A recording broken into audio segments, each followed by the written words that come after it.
Good day, this is Jove Aguas, and welcome to my lectures in the Philosophy of Karol Wojtyla, or Saint John Paul II. In the second part of the lecture, I will be focusing on the philosophical influences of Karol Wojtyla. There are three important philosophical influences in Karol Wojtyla. First, Saint John of the Cross. Second is Saint Thomas Aquinas.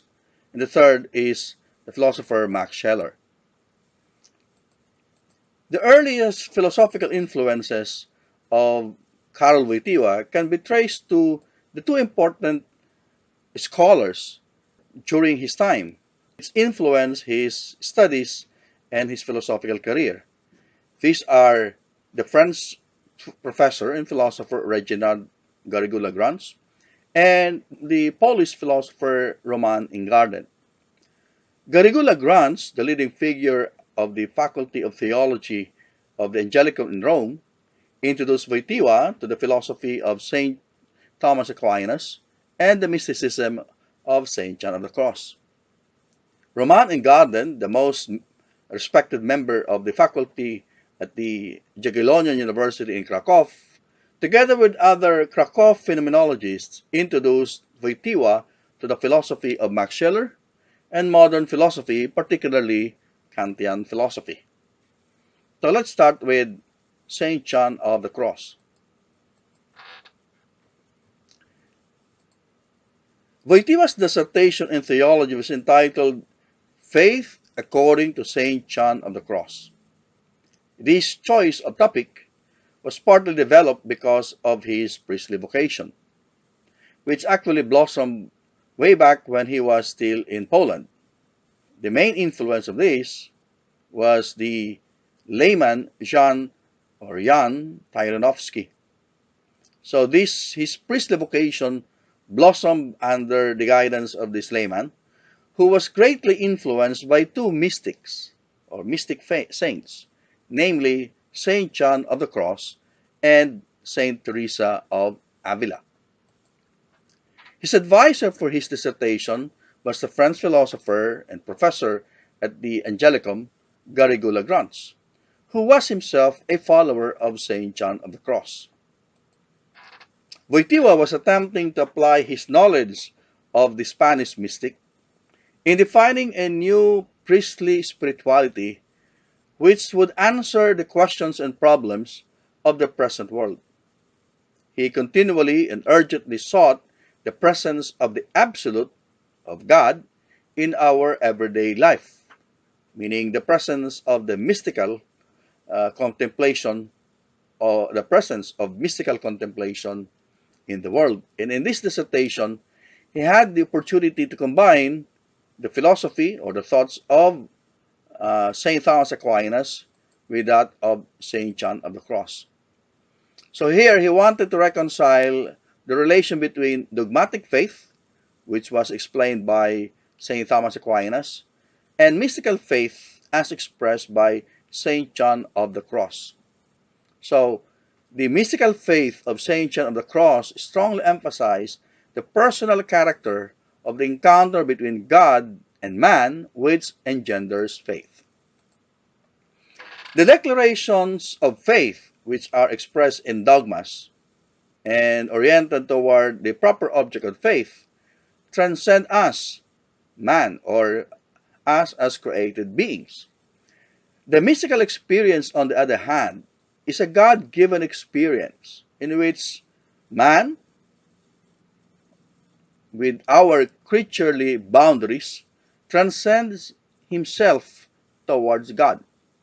Meaning, God is up there, and there is always a big divide, a gap between God and man, but through mystical experience, we are able to transcend these boundaries.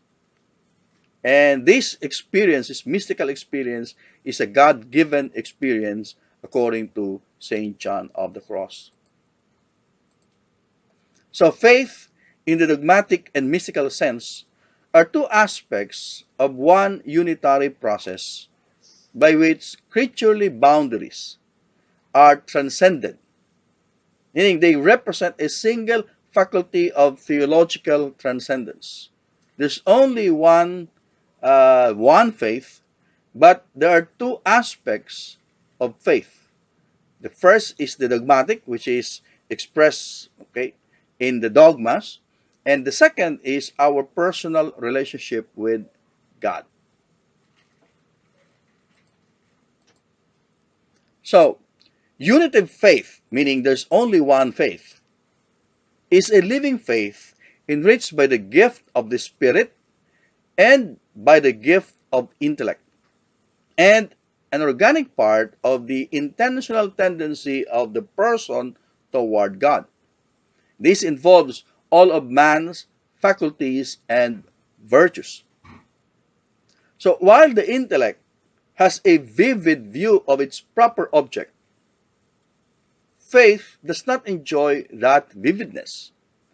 The object of our knowledge is directly given to us, and that is according to St. Thomas.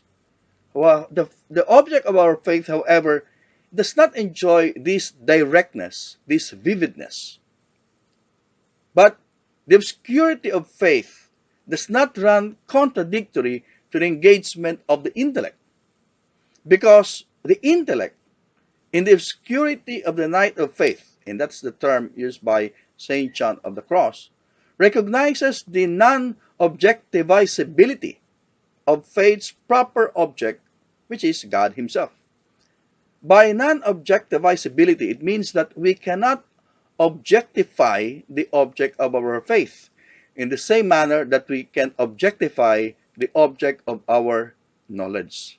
We can objectify the object of our knowledge precisely because the object of our knowledge is directly given to us. We know, for example, that, or I know, for example, that I have a laptop in front of me, and I can objectify this laptop because it is presented to my senses and to my intellect directly. But when I pray, the object of my prayer, God Himself, does not enjoy or is not given to me with the same directness. And therefore, I cannot objectify the person, the God to whom I'm praying. That's the meaning of non-objectivizability, that we cannot objectify the object of our faith, who is God Himself. Because in faith, God does not appear to us as this objectifiable object. So, the intellect realizes that the highest wisdom that one can achieve about God is knowing that he cannot objectivize or objectify God or objectivize this knowledge of God, because God is not an object like any other object. So, the intellect recognizes that God is not known as any object is known, but rather as a person. And as such, God can only be known in the reciprocal relation of self-giving. A human being dwells within the personal interior of God, and God within man, without the two being merged as one, but maintaining the difference between God and man. So, it is through this mystical experience that we encounter God as a person, okay? Not as an object, as a living being. So, man dwells within the personal interior of God, and God is also within man. There's a merging of the two in a mystical experience, but it maintains their differences because God is God and man is man. So for St. John of the Cross, God in Himself is totally incomprehensible. We cannot fully understand, completely understand God. He exceeds the entire measure of our finite intelligence. So man in this sense, experiences the absolute distance of God. God is way beyond us. But for St. Thomas, there's no positive knowledge of God.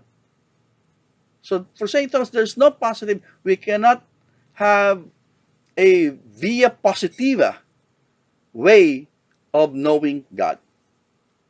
But human faith truly encounters God, and God himself becomes the object of the human intellect, not because man comprehends God, but because he welcomes God into himself, and is also welcomed by God. Now, here are some of Wojtyla's conclusions in his study of faith according to St. John of the Cross. First, that human beings cannot know God as an object. The most that our mind or our intellect can know is that God exists. But the intellect cannot know what God really is. Of course, through our limited intellect, we can also posit some of his qualities or transcendental qualities, that he is provident, that he is omnipotent, that he is all-loving, etc., etc. But these are properties or characteristics of God that we draw from our own personal qualities. So if we are intelligent, because God transcends us, God is supra, He is omni intelligent, all knowing. But we cannot fully understand what really God is. Second, that faith is not given an intellectual grasp of what God is. For that would mean that faith is a God-like absolute knowledge which can comprehend the totality of the world. It does not work that way.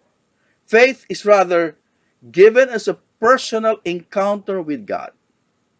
It's a personal encounter with God, which, though real in this life, remains in obscurity, what we call the night of faith. Because although we have this personal encounter with God, we cannot fully comprehend what or who God is. That's the night of faith, the darkness of our faith, because we cannot fully comprehend what or who God is.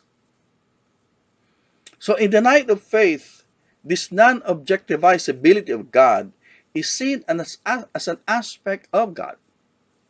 It is part of his person, and it is through it that he enters into a personal relationship with us. That's why this faith, this mystical experience of faith, is a God-given experience, because God allows us to experience him despite the darkness of our faith, meaning despite the night of our faith. Third, understood in its purest form, the personal encounter with God is a mystical experience, or our encounter with God in mystical experience happens in an absence of emotion. In an absence of emotion. So it's like just being there, recognizing or feeling the presence of God. All emotional aspects, which are commonly thought to be part of mystical experience, are rather absolutely foreign to it. And that is perhaps the mystics of the church. Saint John of the Cross, Teresa of Avila. When they encounter God in this mystical experience, they just remain very quiet, very content, very serene, with all this excess of emotional, this great emotional feeling that other people may manifest or may exhibit when they praise or encounter God. So it's a different kind of experience.